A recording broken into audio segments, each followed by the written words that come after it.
Hello, my name is Kevin Jodry. Thank you for inviting me here today. I am the director of Wonderland Nursery in Garberville, which is a medical marijuana dispensary. I'm also the cultivation director.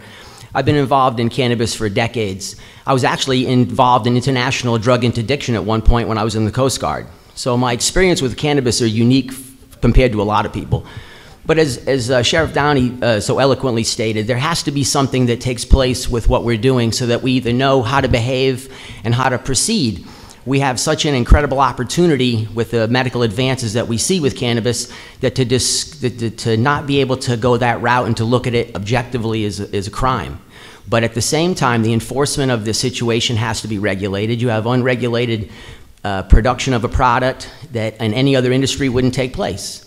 And so hopefully this discussion today, we can try to figure out what is some of the concerns and how do we help. And if there's ever anyone that has questions about cannabis, you always feel free to contact me if you want to get any information. Thank you.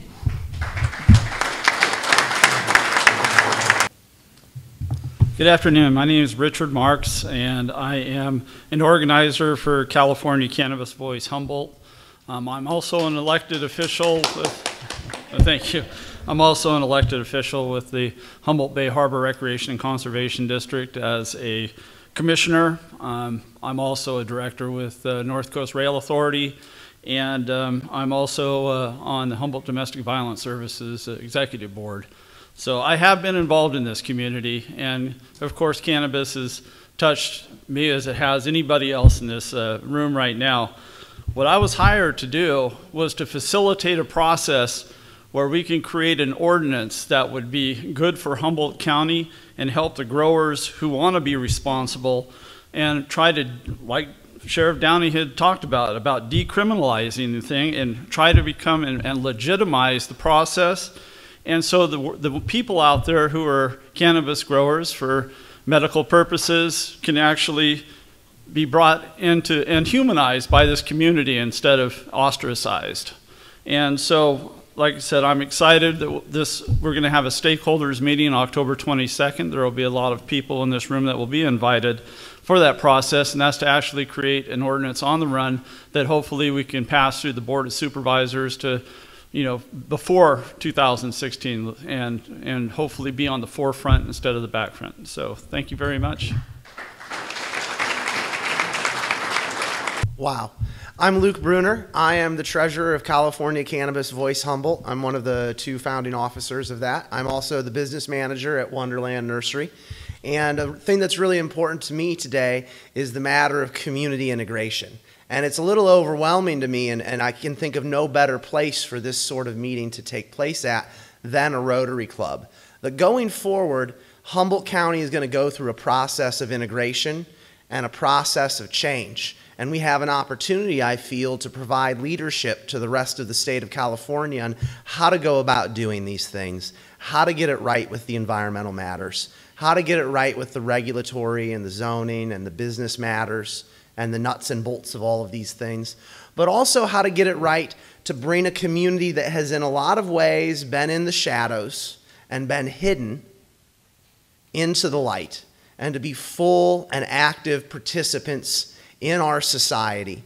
There's a lot of people in the cannabis community that are ready for change. They want to be able to go to Rotary meetings, and they want to be able to go to school board meetings, and they want to be proud of what they do, and they want to showcase it to their community and to tourists and to camera crews and have marketing and do it in a safe and responsible way. I think a key component of that is incentivizing legitimacy.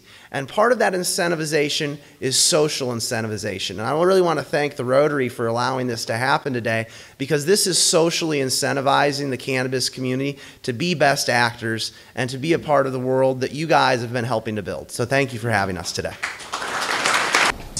If you legalize it, as you did in Colorado and Washington, how are we going to keep teens from saying, oh, well, it's legal, it must be good for me? Because I think the facts are clear. It is not good for you. And this is my own little anecdote. I have a cousin who was an outstanding student, and also a scholar and all that stuff. He only used marijuana. He went into severe depression. It took him years to recover. So How are you going to keep teens from using it if we do legalize it? That's my question. Okay. I would like to answer since it's open to the panel. What that really gets, among other things, I was one of the stakeholders for SB 1262, which was discussed in Sacramento, because as the sheriff and the DA-elect pointed out, we have nothing at all in California. And he has asked a great question. How do we deal with keeping this away from the hands of the children? How you do that is by moving it into the light of day. With our current situation, Pastor, we are unable to have with our children free and frank and fair and open discussions. We're unable to have serious drug education because cannabis gets lumped in with opiates and with heroin and with cocaine and these other things. We have vigorous and robust programs to educate children on the harms of nicotine and of alcohol, and we see that those usages among teenagers are at an all-time low, and we've achieved great victories with those things. I don't think any reasonable person is proposing that we start giving this to 14-year-olds. If a person is proposing that, I don't think they're reasonable. And I don't think most, even though there's this stereotype of the drug pusher in the playground, I mean, that's really kind of a cartoon. I don't think that's what the farmers in Humboldt County are looking for. When you have the ability to separate the legitimate actors who are acting in good faith from the illegitimate actors, be they clearing treetops and draining streams or pushing drugs to little kids, then you have the ability to achieve change on those things. I think that the pathway to achieving the result you want is through this route, my friend. Thank you.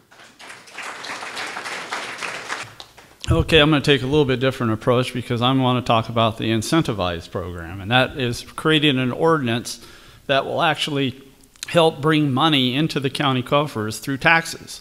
And if everybody out there has a legitimate grow who does responsible practices and is able to do things in the proper manner and is actually able to help bring money into Humboldt County, I don't see anything bad about that. As a matter of fact, it's going to help clean the environment. It's going to take care of the issues that we have there by giving them a way to do it legitimate. And that's, like I said, creating an ordinance, and we'll start that process October 22nd at the Wharfinger in Eureka.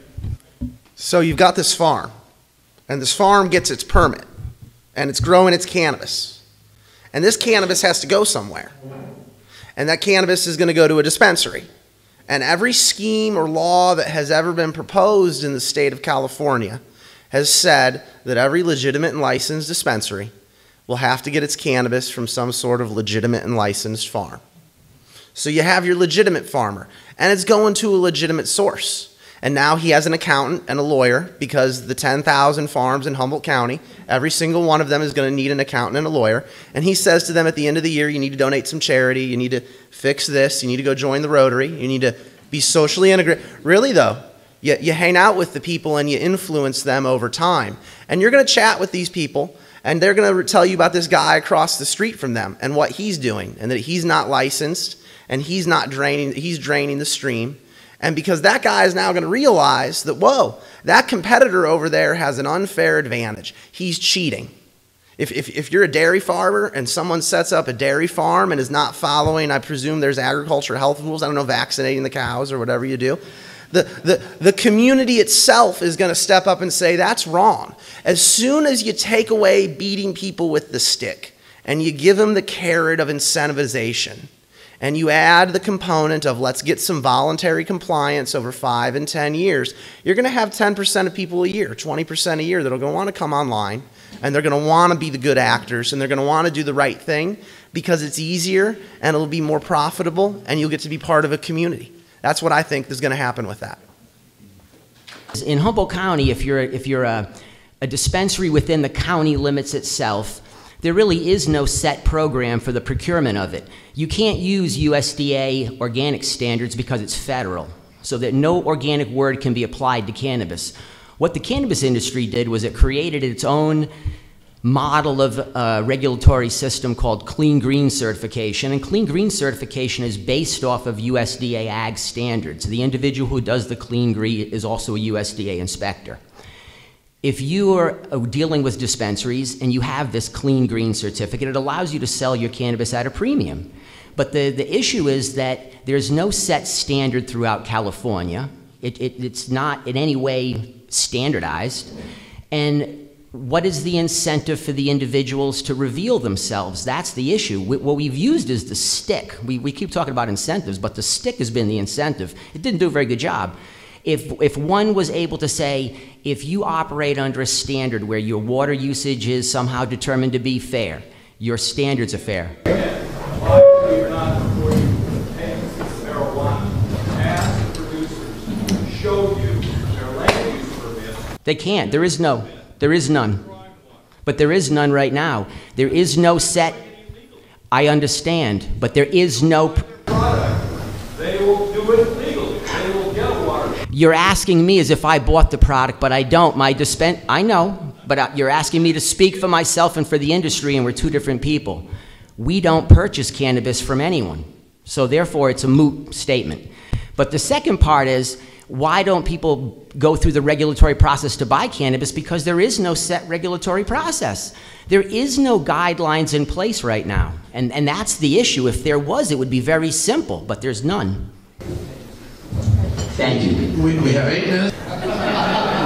Hey, Eureka ended its dispensary ban, but there's still no dispensaries. What if exactly what the gentleman just proposed? What if some of you entrepreneurs got together and raised, I don't know, probably cost $1 million, open up a nice, because our dispensary is clones only. You can see our flyer, we're clones. And then you only obtained your cannabis from people that did that, and then that was part of your whole marketing ploy. And it was nice, and you showcased this, and the people that come in on the cruise ships get to go to an upscale dispensary, not a gangster dispensary, and they get to then, maybe they get a little high and they go spend a lot of money on food. And they go, what? No, really, and they listen to the symphony, and you make it a tourist destination. You have a mecca of those things available to you. We have a whole underground culture here. We threw a lot of you folks, I don't need a microphone. A lot of you folks saw about where this is our dispensary. We're clones. We sell plants to the farmers. And then you saw the Golden Tarp Award on the back. You know, we threw a little party. You know, we got together, we brought some tourists to town, we put some heads in beds, we celebrated our culture. It was a great time. You have all sorts of niche products. We have, 130 unique microclimates in the county. Each microclimate grows different cannabis. Imagine if, we had appellation zones, just like Willow Creek has for wine. So those are some of your routes there. Sorry, boss. I love talking about money. And just so everyone knows too, some cities have done this. Oakland City, Oakland was the leader in this. Approximately 2006, they started taxing their dispensaries. 2009, the voters in the city of Oakland voted to increase the tax. It's now at 18%. So dispensaries in Oakland have to go through the permitting process. They have to have a sales license. They go through the State Board of Equalization, and 18% of their gross receipts are returned to the city of Oakland in the form of sales tax. Cannabis is agriculture. Once you kick this into the Department of Agriculture, folks, you treat it like growing almonds, which use 10% of California's water, by the way, and you have a way to deal with sprays. You have a way to deal with the environment. Cannabis is agriculture, not a crime. You fix that, a lot of the pieces going down the road start to fix themselves. Okay, my name's Kevin Jodry. I am the operator of Wonderland Nursery in Garberville. I'm also the cultivation director. Today was a fantastic day. The Rotary is, to me, a beautiful window into the community on business and humanitarian, and rarely have we been able to get cannabis into that conversation with the business, humanitarian end, and law enforcement simultaneously. And today was pretty unique to have the DA, the sheriff, and this group of people at the same time. So I was very, very happy.